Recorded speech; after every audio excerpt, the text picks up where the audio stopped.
So dear students, it is a very important and interesting problem.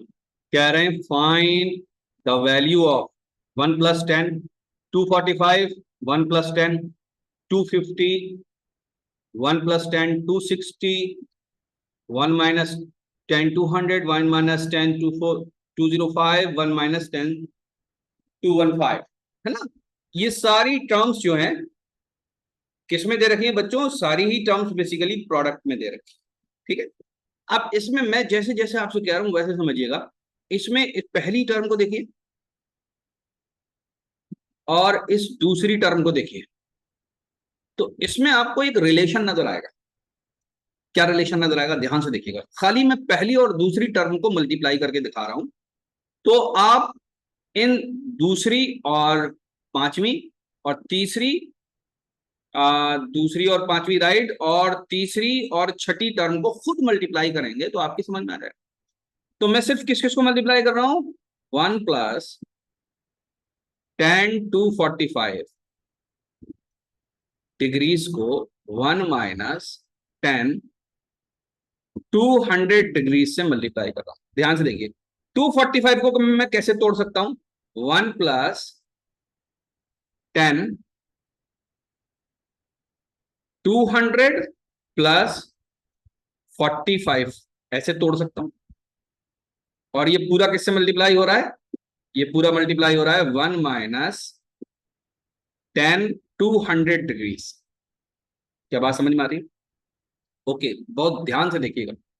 ये 10 200 degrees third quadrant में positive होगी value. 1045 तो first में होता है, ये भी पॉजिटिव होगी। 10a प्लस बी का फॉर्मूला लगा देंगे यहां पर, तो मैं लिखूंगा यहां पर 1 प्लस 10 200 प्लस 1045 अपॉन 1 माइनस 10 200 1045। ये वैल्यू किससे मल्टीप्लाई हो रही है? ये वैल्यू मल्टीप्लाई हो रही है 1 माइनस 10 200 से।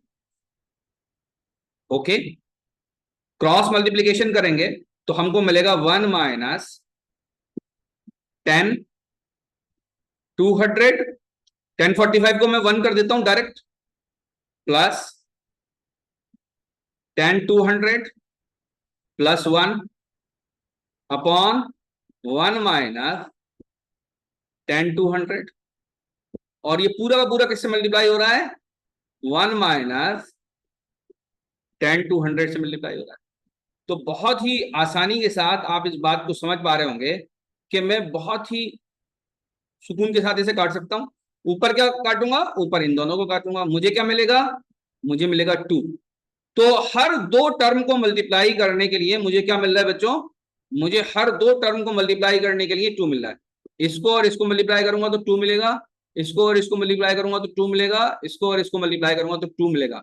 आप ये देखेंगे, रिलेशन इनको देख लेंगे। जिस तरीके से मैंने पहला और तीसरे को तोड़ा है वैसे ही तोड़ेंगे। तो पहली टर्म और तीसरी टर्म के लिए 2 मिला, दूसरी टर्म और तीसरी टर्म के लिए, इन दोनों के लिए मुझे 2 मिला, और तीसरी टर्म और छठी टर्म के लिए भी 2 मिलेगा। आप लोग खुद करेंगे, 2 दूनी 4 दूनी 8, and this is the answer. बात समझ में? ट्रिकी प्रॉब्लम है, ध्यान से देख के करें। आगे और प्रॉब्लम लग रही है, उन्हें देख लीजिए।